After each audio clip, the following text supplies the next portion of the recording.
Hello student, in this video lecture we are going to discuss about boundary surface diagram or we can say the shape of S, P, D orbital. ठीक है, S orbital, P orbital, D orbital की हम shape की बात करते हैं. यहाँ पर हम F orbital का शेप कॉम्प्लेक्स होता है, कॉम्प्लिकेटेड होता है, इसकी बात यहाँ पर हम नहीं करेंगे.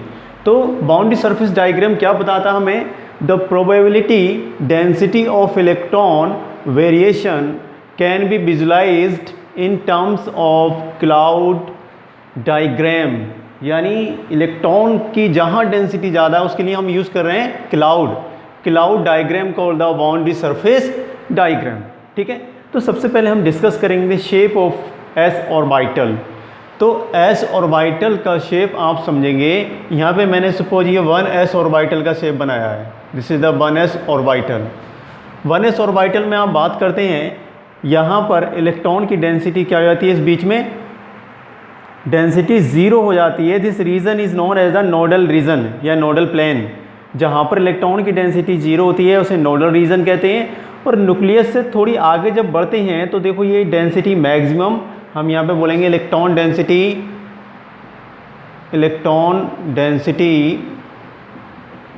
मैक्सिमम.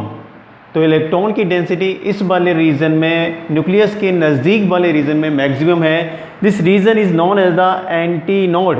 है ना, नोड के ऊपर अपोजिट क्या हो जाएगा? Anti node. तो anti node maximum electron density region are called anti node.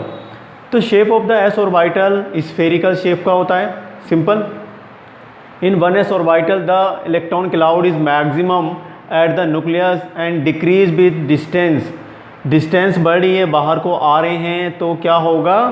Electron cloud कम होता जाएगा.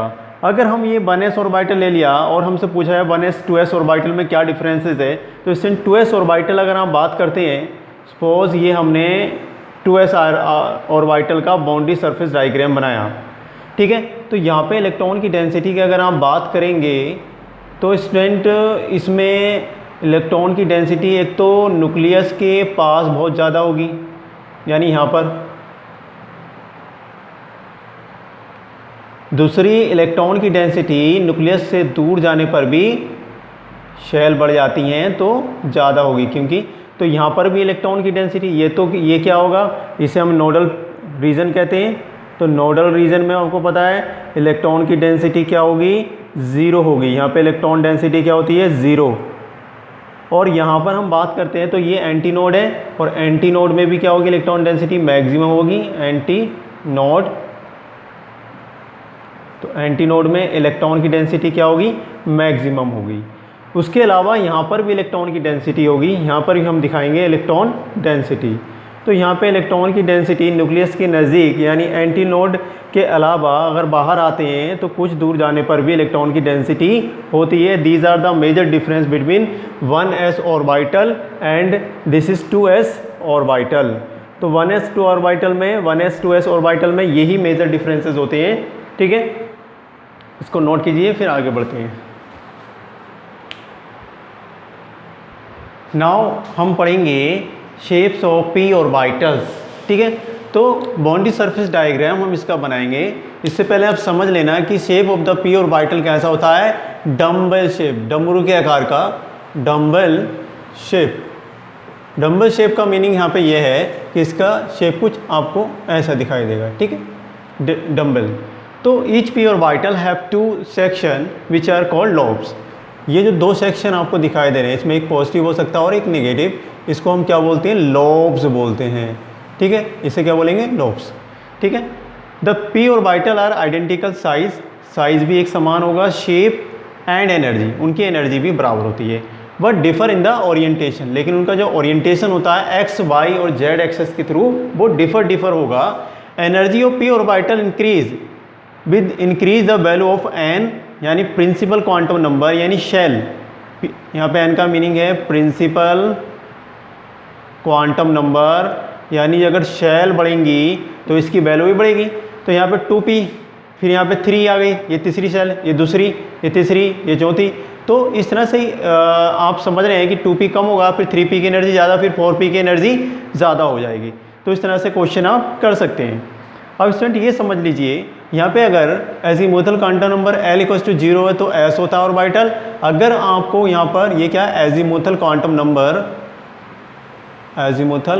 नंबर और ये ऑर्बिटल है, तो स्टूडेंट यहाँ पे समझना L इक्वल्स टू 1 होता है तो p ऑर्बिटल होता है। तो यहाँ पे आप एक बात और ध्यान रखना, L इक्वल्स टू 1 होता है तो क्या होता है p ऑर्बिटल, यानी p ऑर्बिटल के लिए एजीमुथल क्वांटम नंबर की वैल्यू L इक्वल्स टू क्या होती है 1 होती है।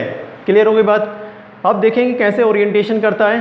शेप तो एक जैसा ही होगा, साइज भी एक जैसा ही होगा, लेकिन ओरिएंटेशन अलग अलग होगा। तो हम इसको 3 टाइप से पढ़ेंगे, यानी इसको कैटेगराइज करते हैं हम 3, 2px, 2py and 2pz।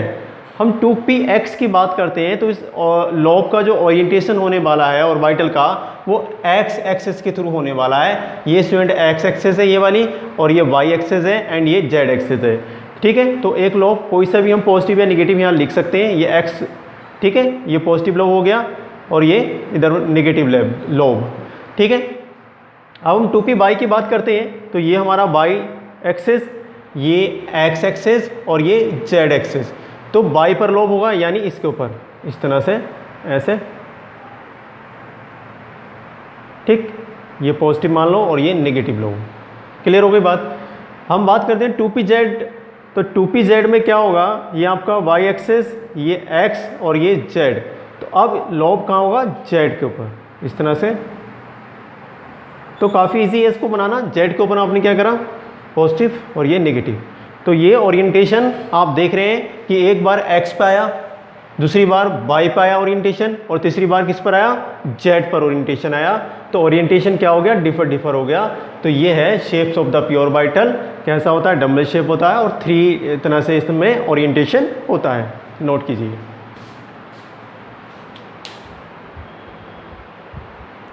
Now student अब सीखेंगे हम shapes of d orbital, boundary surface diagram of d orbital. आपको पता है यहाँ पे principal quantum number n equals to 3, principal quantum number यहाँ पे होती है 3। अब n इक्वल्स टू 3 है तो l की वैल्यू यहाँ आएगी 2, 0, 1, 2, यानी l इक्वल्स टू 2, क्योंकि l इक्वल्स टू 2 होता है, ये एजीमुथल है। ये क्या azimuthal quantum number l equals to 2, तो डी ऑर्बिटल के बारे में ये बताएगा। ठीक है, अब आपको पता है कि l इक्वल्स टू 2 होता है तो m की वैल्यू हमने पढ़ा था -2, -1, 0, +1, +2, यानी कितनी वैल्यू होती है टोटल 5 वैल्यूज़ होती हैं स्टूडेंट। सिंपल है बात। तो ये 5 वैल्यू जो हैं इस तरह से हम इन डायग्राम में समझाने वाले हैं। ठीक है, तो यहाँ पे हमने इसको डिवाइड करा 5d orbitals dxy, dxz, dyz, dx² - y² and last one dz²। in the case of dxy, यहाँ पर हमने ये x coordinate y and z। ठीक है, अब x और y के बीच में एक लॉब आएगा, यानी ये x है और ये y है, इसके बीच में क्या आएगा एक लॉब आएगा। तो देखो ध्यान से अगर आप देखते हैं तो हमने क्या करा है, इस x और y के बीच में ये लॉब रखा हुआ है, यानी ये वाला जो लॉब आपको दिखाई दे रहा है, ये देखो x और y के बीच में एक लॉब आ गया। ठीक है, दूसरी अगर बात करते हैं तो x और y के ऊपर कोई लॉब नहीं आएगा। अब यहाँ पर z के ऊपर एक लॉब हमने ये रखा हुआ है, ये वाला z के ऊपर आपको दिखाई दे। ठीक है, अब हम बात करेंगे dxz की। तो x और z के बीच में, x और z के बीच में, तो यहाँ पे आपको दिखाई दे रहा है स्टूडेंट ये x है ना, यानी ये वाला x है और ये z है। तो ये x लाइन और ये z लाइन, इनके बीच में आपको ये एक ऑर्बिटल आपको दिखाई दिया। ठीक है, और फिर हम x और z के ऊपर नहीं रखेंगे, बचा हमारे पास y, तो y के ऊपर हमने ये एक ऑर्बिटल यहाँ पे रख दिया है। ठीक है, इसी तरह से dy/z में हम देखेंगे तो y और z के बीच में एक ऑर्बिटल आएगा। तो y और z, ये y है और ये हमारा z है, और y और z के बीच में ऑर्बिटल की बात करते हैं तो देखो यहाँ पर ये ऑर्बिटल हमको दिखाई दे रहा है। ये वाला जो ऑर्बिटल है ये y और z के बीच में रखा है, ये y है और ये z है।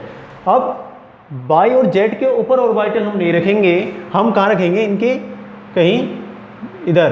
तो बचता क्या है, x बचता है, तो x के ऊपर रखेंगे। तो ये ऑर्बिटल देखो x के ऊपर हमने रख दिया है। सिंपल होती है बात। इसी तरह से हम dx² - y², जब ऐसा केस आता है तो यहाँ पे स्टूडेंट आप समझ लीजिए ये वाला जो है x, ठीक है, और ये क्या है y और ये क्या है z है, ठीक है। अब आप क्या करेंगे, x तो एक ऑर्बिटल तो हम x के ऊपर रख देंगे, ये हमारा x, ठीक, एक ऑर्बिटल हमारा x के ऊपर आ गया और एक हम रखेंगे लोब y के ऊपर, है ना। तो y हमारा ये है और इसके ऊपर हमने इस तरह से एक यहाँ पे हमने रख देना है, ठीक है। तो ये हमारा y वाला हो गया। तो ये y है, x के ऊपर भी और y के ऊपर भी हमने इस तरह से लोब को रख दिया है। डी जेड स्क्वायर में ये हमारा क्या है x है और ये है y और ये स्टूडेंट क्या है z है। तो हम क्या करेंगे, दोनों लोब्स को यानी दोनों इस तरह के जो ऑर्बिटल हैं, एक बार हमने z के ऊपर रखा, फिर से इसको z के ऊपर ही रख देते हैं। तो यहाँ पे स्टूडेंट इलेक्ट्रॉन का क्लाउड यहाँ पे बढ़ जाता है और ये इस तरह से मैंने ये दिखाया दिया है, ये दो बार हम इसको ऐसे ये इसको ढक लेता है। तो ये z का शेप हमने सीख लिया कि x यहाँ पे तो अब सिंपल है, यहाँ पे x और y के बीच में एक रखेंगे और जो बचता है x बाई z, तो z के ऊपर आएगा। इसी तरह से x और z के बीच में रखेंगे, बचता क्या है y, तो एक लोब y के ऊपर आएगा। यहाँ पर देखेंगे तो y z के बीच में आएगा और एक बचता क्या है x, तो एक x के ऊपर आएगा।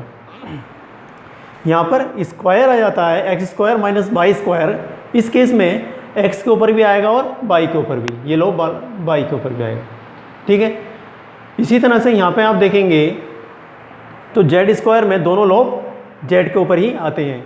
तो ये है 5d ऑर्बिटल का शेप, बाउंड्री सरफेस डायग्राम। आपको दो बातें ध्यान रखना है, n = 3 होने पर, ठीक है, l की वैल्यू 2 होगी यहाँ पर, ये l = 2 है तो क्योंकि d ऑर्बिटल के लिए l 2 होता है। आपने ये देखा L0 तो s ऑर्बिटल, L1 तो p ऑर्बिटल, l = 2 तो d ऑर्बिटल, ठीक है।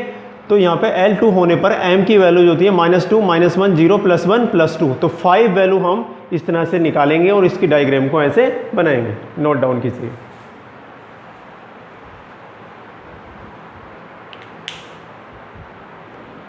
हेलो स्टूडेंट, अब हम देखेंगे नोडल प्लेन।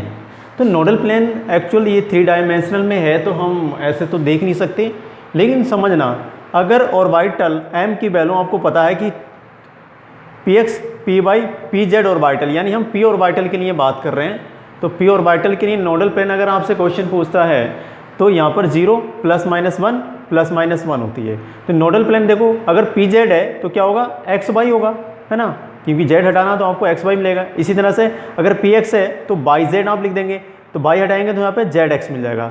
तो ये 3 नोडल प्लेन हो गए p ऑर्बिटल के लिए, ठीक है। तो नोडल प्लेन का मतलब आप समझ रहे हैं कि इलेक्ट्रॉन की डेंसिटी कहाँ पर 0 हो जाए, उसे क्या बोलते हैं, नोडल प्लेन बोलते हैं, ठीक है। उसे क्या बोलते हैं, इलेक्ट्रॉन डेंसिटी 0।